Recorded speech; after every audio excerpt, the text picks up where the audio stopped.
A história de Paulo na Bíblia começa quando ele presencia o apedrejamento de Estevão. A Bíblia diz que as testemunhas depuseram as suas capas aos pés de um jovem chamado Saulo. Paulo, um dos líderes mais influentes da igreja cristã primitiva, desempenhou um papel crucial na propagação do evangelho entre os gentios durante o primeiro século, e suas viagens missionárias o levaram por todo o Império Romano. Mas, antes da fama de defensor incansável do cristianismo, Saulo de Tarso, antes de se converter, tinha fama de perseguidor dos cristãos. De fato, ele estava presente na morte do primeiro mártir cristão, Estevão, e aprovou seu apedrejamento no caminho de Damasco. Ele teve um encontro com Cristo que mudou sua vida. Paulo se converte e recebe o chamado para pregar o evangelho. Para resumir a história de Paulo, ele foi instrumento de Deus para fundar, edificar e doutrinar igrejas. Além disso, seus ensinamentos alcançaram milhares de pessoas ao longo de séculos. Ele fundou várias igrejas e escreveu cerca de 29% do Novo Testamento, sendo o autor de 13 livros da Bíblia. Por essa razão, Paulo é uma das pessoas mais influentes da história. Fatos importantes sobre Paulo. Quem era Paulo na Bíblia? Grande parte do nosso conhecimento sobre o apóstolo Paulo, conhecido também como São Paulo ou Saulo de Tarso, estão no livro de Atos. No entanto, há também alguns documentos do final do primeiro e início do segundo século que fazem referência a ele, como a carta de Clemente de Roma aos Coríntios. Aqui estão, portanto, alguns fatos sobre quem foi o apóstolo Paulo. 1. Hebreu de Hebreus. Antes de se tornar um seguidor de Cristo, Paulo foi um excelente exemplo de judeu justo. Ele veio de uma família temente a Deus. Ele era um fariseu, como seu pai, educado por um respeitado rabino chamado Gamaliel. A identidade de Paulo costumava estar enraizada em seu judaísmo, mas depois de sua dramática conversão na estrada para Damasco, sua identidade como judeu tornou-se secundária à sua identidade como seguidor de Cristo.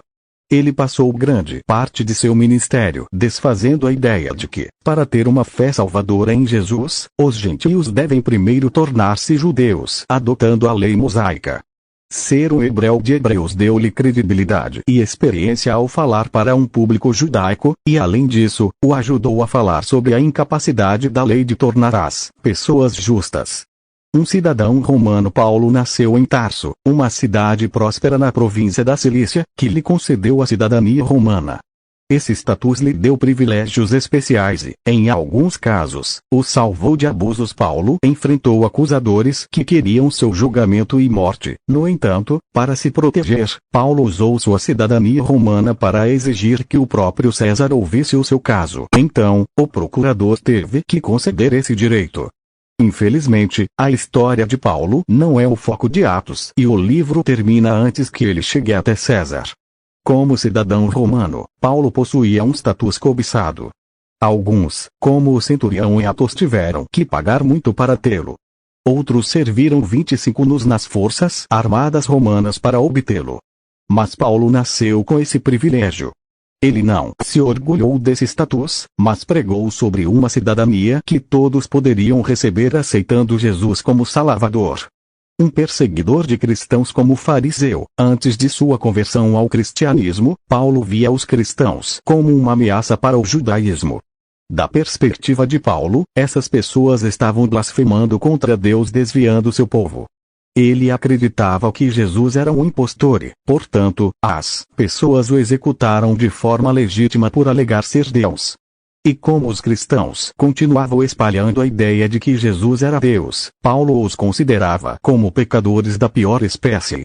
Portanto, não deve ser surpresa que Paulo tenha feito sua estreia na Bíblia como um intenso perseguidor dos cristãos.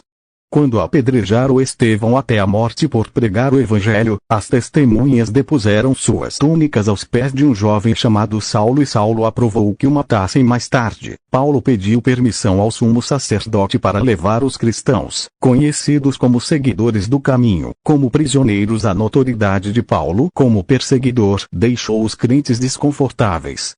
Mesmo depois de seu batismo, levou um tempo para eles acreditarem de fato na mudança de Paulo, um fazedor de tendas, e, como era do mesmo ofício, ficou com eles, e trabalhava, pois tinha por ofício fazer tendas.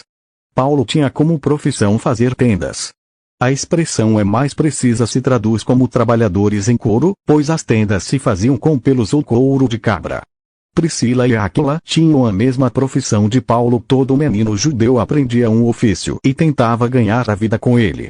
Paulo e Áquila haviam sido treinados para fabricar tendas, cortando e costurando os tecidos de lã de cabra, usados na confecção delas. As tendas eram usadas para alojar os soldados. Sendo assim, podem ter sido vendidas para o exército romano. Como um profissional liberal, Paulo poderia ir aonde Deus o levasse, pois teria seu sustento garantido. A expressão fabricante de tendas também costumava ser utilizada para quem trabalhava com couro. Paulo disse aos judeus que havia feito tudo o que podia por eles os primeiros anos da igreja cristã primitiva. Um líder na igreja cristã primitiva. Logo depois da sua conversão, Paulo começou a pregar publicamente, se esforçando para provar que Jesus era o Cristo. Em todo o resto de Atos, Paulo desempenha um papel fundamental em levar o evangelho às comunidades não judaicas. Como podemos ver nas suas próprias cartas, as igrejas o respeitavam imensamente. Na maioria, suas cartas frequentemente abordam problemas e questões sobre as quais essas igrejas enfrentavam. Um apóstolo para os gentios. Embora o status de Paulo como fariseu e sua intensa devoção à lei o tornasse apto para pregar aos judeus, Paulo tinha um chamado diferente. Antes mesmo de Paulo pregar o evangelho, Jesus disse: "Este homem é o meu instrumento escolhido para proclamar o meu nome aos gentios e seus reis e ao povo de Israel." Curiosidade: Paulo proclamou o nome de Jesus a um rei gentio. Em Atos 26, ele compartilhou o evangelho com o rei Herodes Agripa II enquanto ele estava sendo julgado em Cesareia. Até mesmo os outros apóstolos reconheceram a vocação de Paulo como apóstolo para os gentios. Em sua carta à igreja em Gálatas, Paulo enfatizou aos gálatas que eles não precisavam seguir a lei de Moisés para receberem a salvação. Como apóstolo dos gentios, Paulo não apenas precisava engajar as culturas que estava tentando alcançar, mas também precisava proteger esses novos crentes do peso da obrigação que os cristãos judeus tentavam impor a eles. Ele ensinava que os gentios não precisavam adotar costumes judaicos como a circuncisão para colocar sua fé em Jesus e receber o Espírito Santo. O missionário Paulo estabeleceu numerosas igrejas em toda a Europa e Ásia Menor. Ele sempre ia para regiões onde ninguém tinha evangelizado antes. O livro de Atos e as cartas de Paulo registram especificamente 3 viagens missionárias a várias cidades da Europa e da Ásia, cada uma com duração de vários anos. Onde quer que fosse, Paulo estabeleceu novas igrejas e ajudou esses novos crentes a desenvolver sua própria liderança. Ele se correspondia com essas igrejas regularmente e as visitava sempre que podia. Ocasionalmente, eles o apoiavam financeiramente para que ele pudesse continuar seu ministério em outro lugar. Um homem usado por Deus antes de Jesus ascender ao céu, ele prometeu a seus seguidores que eles receberiam poder através do Espírito Santo. Deus usou tremendamente a vida do apóstolo Paulo na cura, libertação e milagres sobrenaturais. Aqui estão os milagres associados a Paulo na Bíblia. Ele fez um feiticeiro ficar temporariamente cego. Ele curou um homem que era coxo desde o nascimento. Ele expulsou um espírito que o incomodava. Ele curou pessoas e expulsou espíritos através de objetos que tocou. Ele ressuscitou um jovem chamado Eutico. Uma cobra venenosa o mordeu e nada aconteceu com ele. Ele curou um homem com febre e disenteria. A história do apóstolo Paulo. A infância de Paulo. Ele nasceu em uma família judaica na cidade de Tarso, que era predominantemente gentia. Mesmo sendo um judeu devoto, é certo que ele foi influenciado pela cultura helênica. Isso significa que, embora tenha sido criado como judeu, cresceu em um ambiente com forte presença da cultura grega. Paulo era judeu do ponto de vista religioso, mas criado na cultura grega. A educação de Paulo. Paulo viveu em Tarso até os 12 anos e foi a Jerusalém para estudar a lei judaica com um homem chamado Gamaliel. Gamaliel era altamente respeitado entre os mestres religiosos judaicos. Era uma grande honra para Paulo se tornar um de seus discípulos.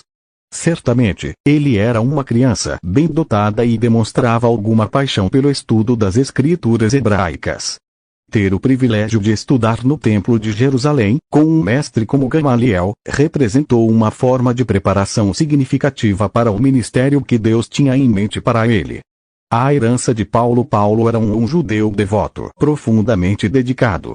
Ele mesmo descreveu a sua herança judaica em Filipenses. Bem que eu poderia confiar também na carne. Se qualquer outro pensa que pode confiar na carne, eu ainda mais.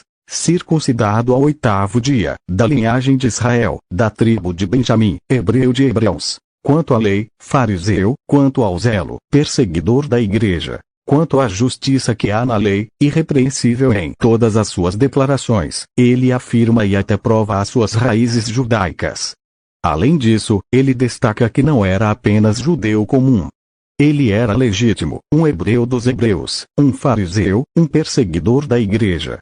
Ele não se considerava um judeu meia-boca, ele se orgulhava de ser 100% judeu. Visões que mudaram a vida de Paulo, sermão que motivou Paulo a se render a Cristo. Saulo de Tarso passou por uma transformação radical. O zeloso perseguidor dos cristãos tornou-se um apaixonado seguidor de Cristo. Mais tarde conhecido como Paulo, ele dedicou seu tempo, energia e talento para Deus. Mas, o que o motivou a entregar sua vida de todo o coração a Jesus? Segundo a Bíblia, podemos apontar alguns motivos. Sacrifício de amor de Jesus. Antes da salvação, Paulo se opôs a todos os que creram em Jesus como um Messias. Em sua conversão, esse perseguidor de cristãos percebeu que Cristo morreu voluntariamente na cruz por causa de seu amor pela humanidade. Jesus deixou seu lar celestial, sofreu e morreu para que pudéssemos ser reconciliados com Deus. O sacrifício do Senhor na cruz motivou o apóstolo a falar aos outros sobre seu amor abrangente e gratidão pela salvação. Na estrada para Damasco, o inimigo de Cristo tornou-se membro de sua família. Paulo chamou a si mesmo de o pior dos pecadores, reconhecendo que era indigno de salvação e indigno de misericórdia. O favor foi a gratidão pela salvação que alimentou sua devoção e dedicação à causa de Cristo. O poder do Evangelho para transformar vidas. A própria experiência do apóstolo fez desejar ver outros resgatados da escravidão do pecado para que pudessem experimentar a graça de Deus. Ele queria que muitos se beneficiassem do poder salvador e transformador do Evangelho. Que idade tinha o apóstolo Paulo quando se converteu? Paulo, ainda chamado Saulo na época, tinha cerca de 28 anos quando ocorreu seu encontro com Jesus. Depois de ter se tornado um fervoroso discípulo do Nazareno. Em que época Paulo viveu? Estudiosos acreditam que Paulo nasceu em algum momento entre 5 AC e 5 DC. E sua morte ocorreu por volta de 64 ou 67 DC. Embora ele fosse contemporâneo de Jesus, eles nunca se cruzaram, pelo menos, não antes de Jesus morrer. Por volta do 1º século, as coisas estavam bem